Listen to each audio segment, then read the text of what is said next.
Hello, today I am joined by my guest, Stuart Young from Etive. Stuart, how are you doing? I'm very well, thank you very much, David. How are you? Yeah, I'm very well, thank you.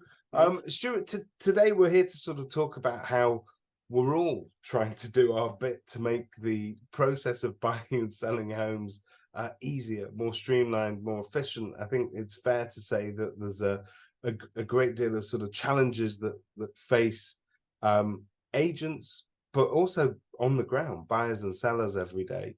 Um, and for years, the process of buying and selling a house in the UK has remained pretty much the same. We get a few mod cons here and there, but generally speaking, the process has been the same. And I think there's a general feeling that there are ways that we can improve this. And one of the ways that we can improve this is improving the level of transparency and information that we're able to offer upfront to people right from the outset of a transaction, rather than have that sort of process where a solicitor is having to pull that information out of the other side slowly but surely. And it's almost, it reads like a mystery novel until you get to the end. And when you get that report on title, we finally know where we are with it all. And I think that there's a lot of work that is being done around that. So you've got something which is, as a property logbook, which is absolutely phenomenal. Tell us a little bit about it. Yeah, the property logbook came about when I was buying a house back in 2000, actually. And it was an old property, and it was a very protracted process. And it was simply down to, because it's such an old property, of lack of information. And whether I was just being a buyer, I was looking for information about the properties. We were going through the transaction, stuff around what had been done to the property and not done to the property. And then there were issues with access rights because there was kind of a bit of common land. It was an old property, and over the years bits had been built here and there. And it was very, very frustrating because, in my view, back in the day, in 2000, I felt that the estate agency that was used and the conveyancers that we used hadn't really prepared all the information. And that led to a very long, protracted transaction. It could have been far more efficiently done if all the information had been pulled together. So it wasn't until 2006 when the opportunity arose where I thought, I think I might try and do something about this and set up this concept of a property having a logbook. Yeah. And taking into account, even in those days, it sounds kind of showing of age here, but 2006, the internet really hadn't been used that often in home buying and selling, or in the property market. Yeah. We created a digital record of a property and called it property logbook. And the intent was that a property, once it goes through a transaction, because it's a defining point in the life cycle of that property, that everyone agrees on the information that is provided so that I can buy your house that you're selling to me. So that means everyone trusts and relies on the information at that point in time. So I was thinking, well, if you created a logbook at that point in time, then if I were to sell in the future, there's a lot of information there that will help a future estate agent, conveyancer, and indeed potential buyer, Yeah. when they're making a purchasing decision. And that's how I it came about. I'm smiling because I've got 20, 25, 26 years of selling houses experience, and I've obviously had the pleasure of selling houses for people sort of several times over. So I've sold them a house and then I've gone back to sell it for them again. And when we revisit it, you'd be surprised at how everybody sort of sits around scratching their head again, going, oh, I wonder where this document is, and I wonder where that record is. And some people can't even remember the solicitor that they used to purchase it. The amount of times that people panic and go, I don't know where my deeds are, for instance, and on all of that, particularly if they've been in a property for an awful long period of time. So it makes perfect sense to everybody that there should be a single reference point that we can all stick to, because generally speaking, and I know there are twists and turns in every sale that make them unique, we, we wouldn't like them otherwise. We like a challenge, but there are twists and turns to every sale that make them unique. But generally speaking, we do try and follow a standardized format, so it makes sense to have that information presentable. So this is music to my ears, and I think it'll make a lot of people that process of selling the house a little less traumatic. But when it comes to sort of keeping your finger on the pulse of what changes are needed and what changes would add value to that process of buying and selling houses, where do you take that information from? Because, you know, we all read the industry press, and it's a combination of PR articles, advertising, and general news. If you were to look at the wider press, you don't often get a balanced view of what's happening in the property market. So it's so hard to sort of get that barometer. You can't speak to every agent in the country, presumably. So where do you get your info from? Oh, that's a good question, David. And you know yourself, it's so difficult to try and keep on top of everything that's happening and keeping your eye on the, if I can use that cliche, the pulse of what's happening. And I think it's, you know, we're involved, we're a participant within a group called the Home Buying and Selling Group, which, you know, I've been involved for about 3-4 years, been inputting into that. You know, it's an informal group of the industry. And I think if you look at the contributors and participants within that, you know, you've got from the legal sector, the likes of the Law Society and Conveyancing Association, but very importantly, you've actually got practicing conveyancers in there. Within the estate agency sector, you've got the likes of Property Mark and, of course, practicing estate agency groups in there as well. There's RICS and RPSA representing surveyors.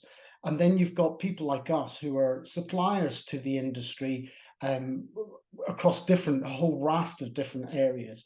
And I think the meetings that are held by the Home Buying Selling Group, which are fairly regular, allow that neutral forum for the sharing of ideas and collaboration. And I think, you know, home buying and selling, you've probably read this quite a lot, David. It's quite a fractured industry, quite a fractured process, and there's a lot of talk about we need to get this stakeholder group working closer with this stakeholder group.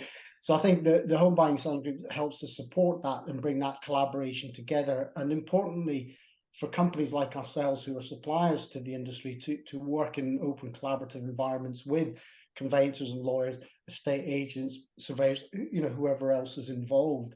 So I think that I find that group particularly useful because it is a neutral forum and environment for that, and generally good open discussion, to be honest.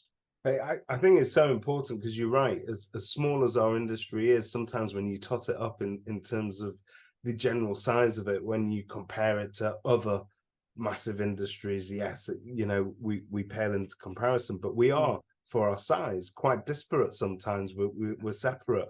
We have different factions, different interest groups that represent different members, and it's nice to see that there is this collaborative effort to sort of try and bring everybody together with only one goal, which is to improve that process for not just for agents, not just for surveyors or mortgage brokers or anybody else along the way, but it's actually the dare I say it, the Joe Public that benefit from this. Your average home buyer and seller that is going to have a better experience, and I think in turn that makes our jobs a lot easier. So talking about making our jobs a lot easier, let's get back to the property logbook. So you've explained where the concept came from, and that's great. So as an estate agent, in practice, how do we sort of implement this, and where are those benefits for our customers, and where do you suggest that an agent starts with it? Well, the way we've designed our solution, obviously, I'm talking about ourselves, and there are obviously other kind of logbook providers out there who tackle it in slightly different ways. But our approach has been really to make it as simple as possible. So if an estate agent said, I'm selling one Acacia Avenue, we just create a logbook. We need very basic details that enables us to create a logbook against that property. That's it up and running. And then we work with the agent and any of their partners and their client to start to populate that with relevant information about the property with, in this instance, the intent to support the transaction of that property is, for the benefit of the industry, never mind the customer. This is by making it easier operationally for the estate agent. So it's a very simple process to set up, and that's why we've always operated. We don't require companies to technically integrate, because that can be time consuming, expensive, it doesn't always work, it creates greater reliance. So our pitch from that perspective is like, you give us a property, we'll create a property logbook.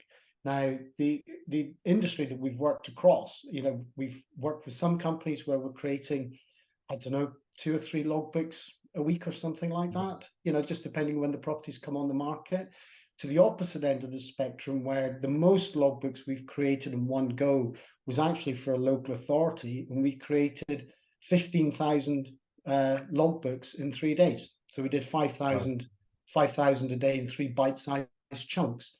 So my point is, it can deal with scale. So if you're a big agency, we can manage the scale. But if you're the small agency, niche focused agency, it doesn't matter. It still benefits you as well.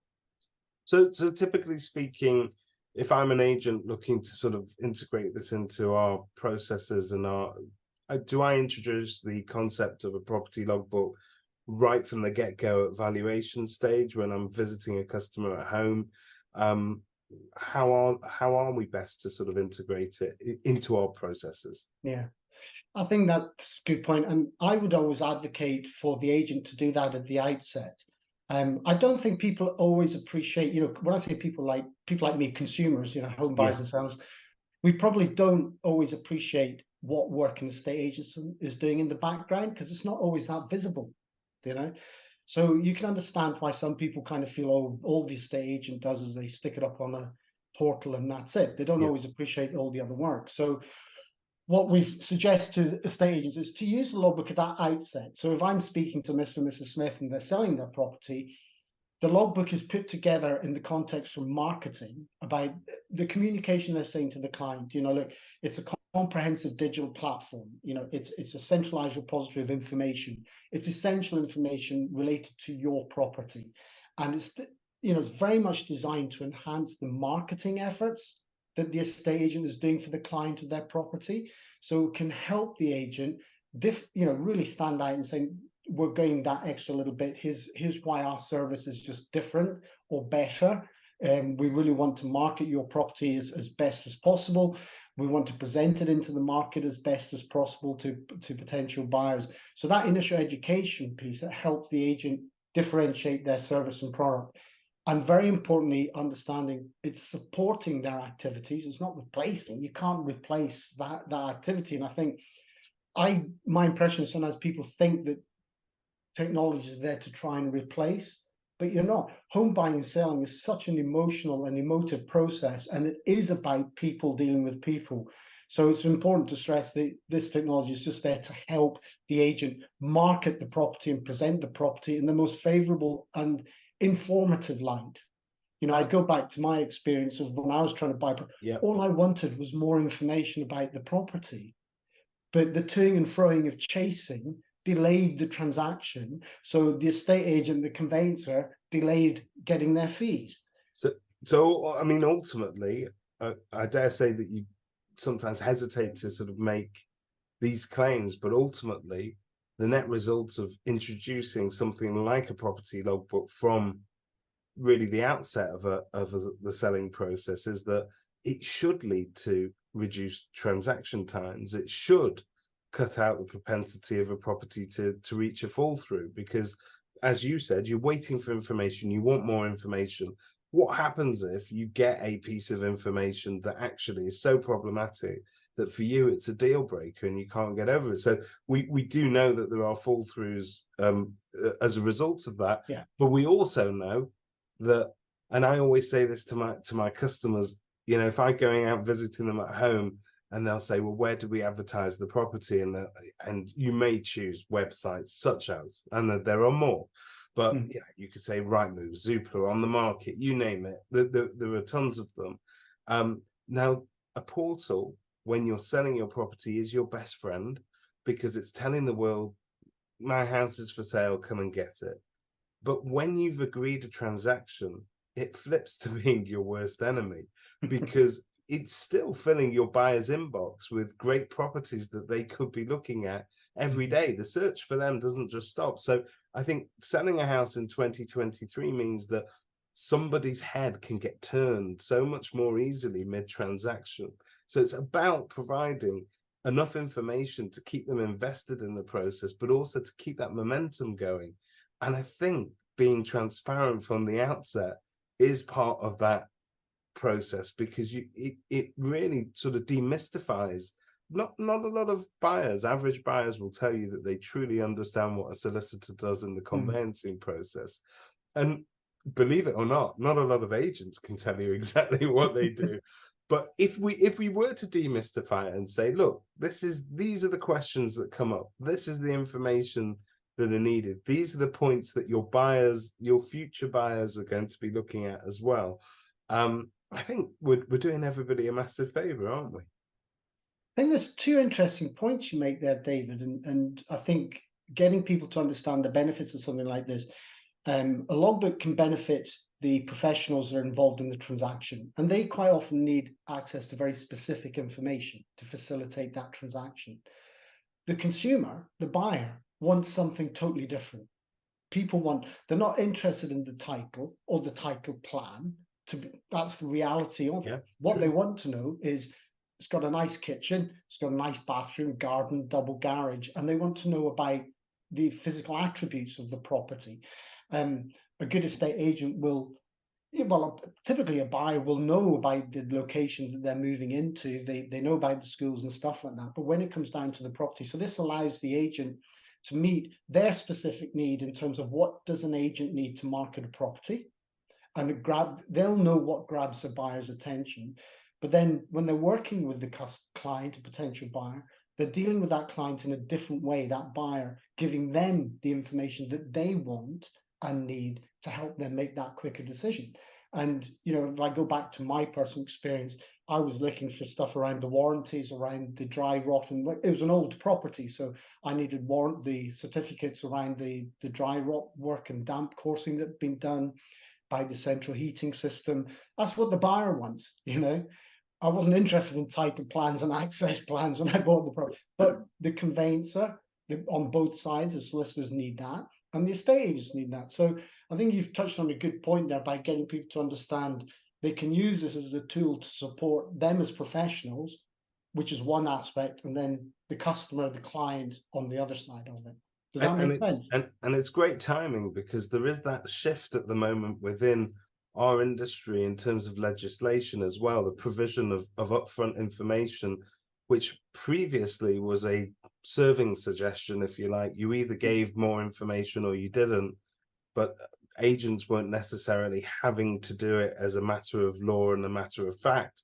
We now have been told that we need to up our game in terms of what we state openly about a property at the outset of a transaction, and the information that is given even before a solicitor gets involved. So this really, property logbook really comes into it at that key point, and I think the timing is great, and timing is everything.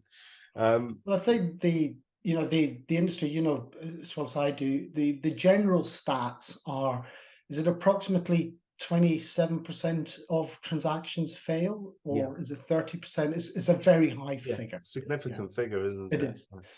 And I think as an industry, we seem to accept that, it seems crazy to me. So anything that can help chip away at that, this is just one tool to help that process, to help that reduction in failed transactions. Because what we found in our experience is, if you provide as much of the information as you can early in the process, it reduces the opportunity for the potential buyer or their conveyancer to cause delays by saying, oh, I need this information now, or I need that information now. If you put it all up front, then you've got the buyer has access to everything they need, and very importantly, their solicitor will have access to everything they need. So it stops all that toing and froing. So in terms of who this is available to, I'm presuming it's available to all agencies of every size, both big and small. But more importantly, what is the cost that's attached to it, Stuart? Yeah, you're absolutely right. It is available to that small agency that's doing 2 properties a week, right up to the big ones. We provide logbooks to estate agents, conveyancers, house builders, new home builders, and as I alluded to earlier on, even to local authorities. We've done it there as well. We charge a very simple flat fee. It's £22.50 plus VAT per logbook. It's affordable. It's not a massive upfront cost.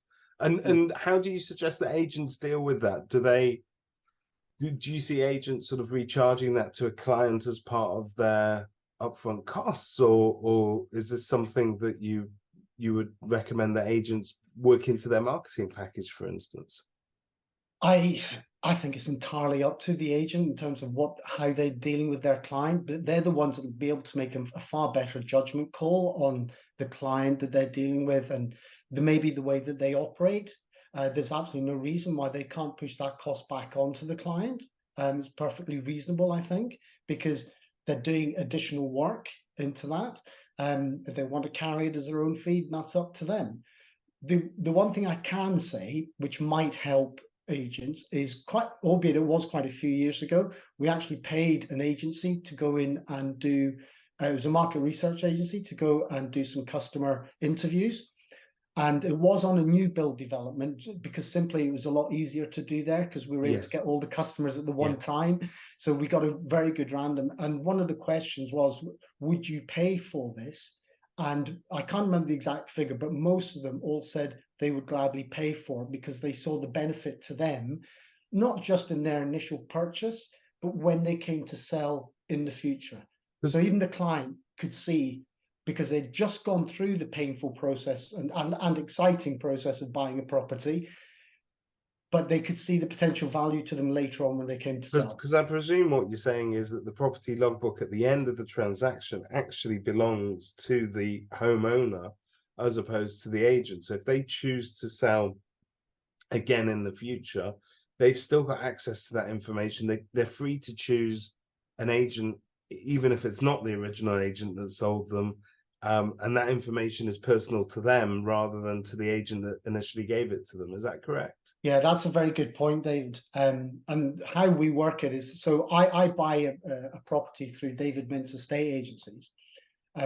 We brand it as David Mint's estate agents, because what we're saying to agents is saying that you could actually potentially use this to just continue very softly a relationship with those people so that when they come to sell in the future, you're right, they go into their logbook, it's private to them, it's their logbook, it actually belongs to the property, and they'll see your brand sitting on it, your contact details, your information. So we hope that the client has had a good experience with that agency. They now remember who the agency was, because as you said earlier on, sometimes you forget who it was you might have used. So your branding is there with the agent, and hopefully that triggers a positive message to the customer, the client. Go, yeah, I bought it from them. They provided me with this. I think the important thing to point out here, David, is if you created a logbook for a client and you were selling the property, at the point of completion, there's a technical couple of buttons you click that hands over the logbook to the new owner. And what our system does in the background, it creates a duplicate copy. So the client has their own copy and you have a copy for 10 years, but it's only got information up to the point of sale. Yes. So at least you've got something. Now, the client might update their own logbook, they might do other stuff with it, that's okay, but it provides both parties with a separate copy. Okay, that's really, really useful and interesting because, again, once I've bought the property, I might put an extension on it, I may apply for planning permission, and presumably I've got somewhere good that I can keep that information so it can go straight into the property logbook, which is super useful when I come to sell it. Now, I think the concept of a property logbook is great, and I think the concept of more upfront information, it just makes absolute sense. It's logic, but also we know, because there are stats to prove it, that it actually does reduce transaction times. It reduces the number of fall throughs. Within the world of auction, upfront information has been there for many years, and again, facilitates quicker transactions. We know this; it's been tried and tested. But very often within our world of property, sometimes there are new solutions and products that come up which are great for us as agents, but in order for them to actually pick up and really sort of succeed and to get taken up properly by an industry, you need wider key players to stakeholders, as it were, to start to use those systems as well. So we've talked about how agents would be using it. Are you seeing take up from sort of everybody else involved in the transaction? So solicitors, the conveyancers, and maybe even sort of finance people that are using it. But are there other people using it within the sector? Yes, there are, and I'll give you a kind of a good example of how that sequence works. So we work with some house builders, for example, and they create the logbooks for the properties that they're selling. But what then happens, their conveyancers who are representing that builder are accessing the logbooks as well, uploading information, putting there all the conveyancing information. And this is where we see it really interesting. So two different things can happen here, depending on the seller. They will either be selling through an estate agency, so they give control to the estate agent to give potential buyers access to a logbook. Right. So the agent's in absolute control of this process.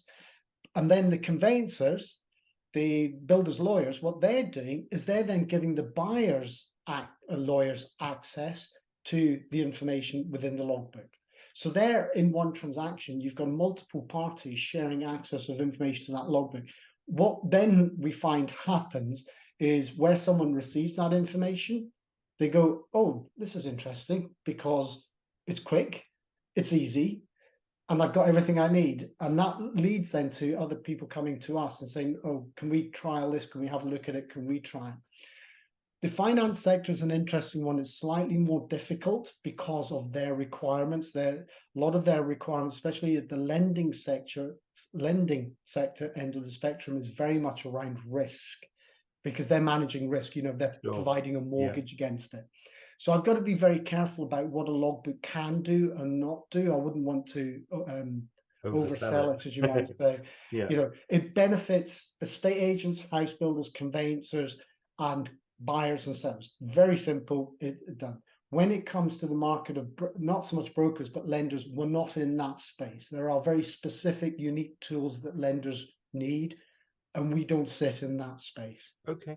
No, well, that's good, because I mean, again, on the other side of that discussion is it benefits the consumer more than it does the sort of banks and anybody else sitting on top of a transaction. So I suppose that's what it's all about. The banks always seem to sort of make sure that their interests are served in terms of making sure security is there for lending, etc. And as you say, it's a different risk profile.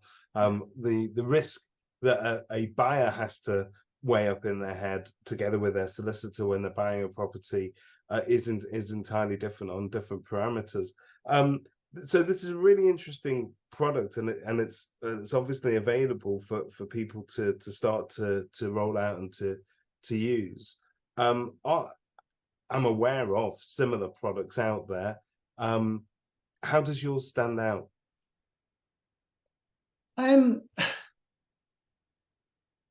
Well, good question, David. How do we stand out?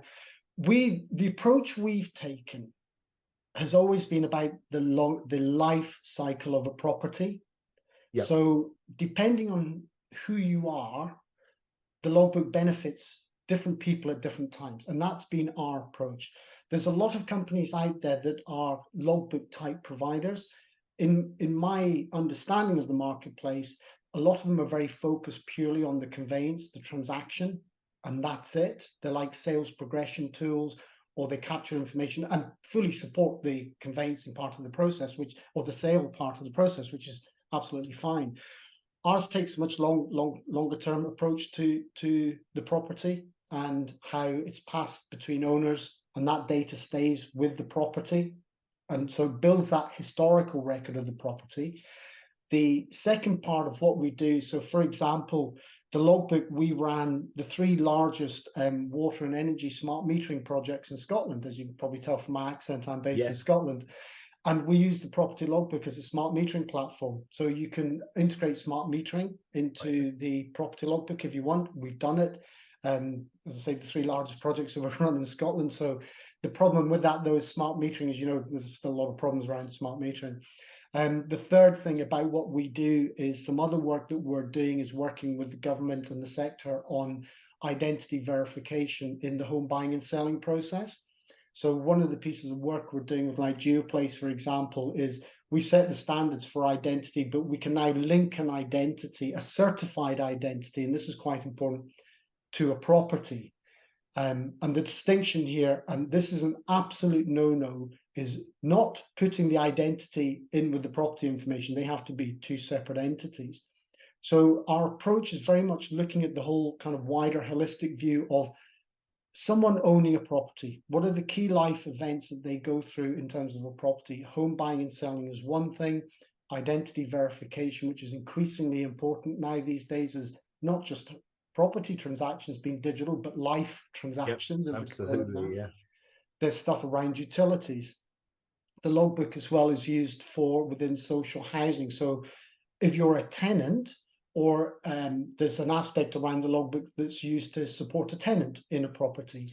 If you, as an individual, maybe you've got 2 or 3 properties as part of your pension plan, you can use the logbook to support you there on tenancies. Now, it's not a tenancy management tool for managing a portfolio of thousands of properties. It doesn't fill that need. Again, there's a lot of other people that do that much better. And I guess the other point about ours is around the cost structure around it. You know, that's the pricing around it. There's no cost to the consumer when the owner of that property. Yep. So it's nice and simple for them to interpret. And very importantly, what we don't do is advertise and sell in the logbook. I know that there's a lot of kind of free options in the marketplace. With additional, yeah, you know where I'm going on that one. I know where you go. Well, yeah, it's very commonplace, isn't it? There should be a way of facilitating something at a lower cost is to try and bundle in. You know, what are they really selling is the question. But I think your motivation seems to be, if I may say, a little bit more pure, in as much as you are there dedicated to try and make that process of buying and selling houses smoother and easier. And I think if anybody were to approach this, and you mentioned it's not a tenancy management tool, but at very worst, it's a place where you can store key compliance data that you need to share with the tenant, you know, things relating to the property, because paper copies are a thing of the past. We all need digital copies that we can rely on and that we can call up at a later stage, and they're always useful. And then not everybody owns a property forever. You may choose then to sell it. That then becomes key information that your solicitor needs to help them formulate contract and all sorts of inquiries in the future. So the benefits are there, and it's great to see that you guys are on top of it. What's the best way, Stuart, then, for an agent that's watching this, if they're interested? Is it to set up an introductory call with you guys and to get to know a little bit more about this? Yeah, we can take them very simply through a quick demo so they can see what it is, have a chat. It's very, very simple. Onboarding takes, if we were onboarding a company, it takes less than 45 minutes. You know, it's that simple, because it is designed to be simple for an agent. So it's about talking to us, and we can take you through it. And I think it's an interesting point around this space is, what is a property logbook? You know, what does it mean to you? And getting people to understand that. So we take people through that kind of brief education process. So it makes it easier for them when they're speaking to a client, because obviously they've got to sell that to the client. So we can take them through very, very brief, quickly and simply, and say, look, this is how it's going to help you. It's going to streamline your property sale. It helps you to differentiate your service to your client. It's time saving and operational efficiency. It's secure and confidential information. You know, it's about enhanced collaboration between the agent, the client, the conveyancer, and the other people. You know, so we take them through those points, that education bit, and then it helps them when they're dealing with their client to sell it on to their client.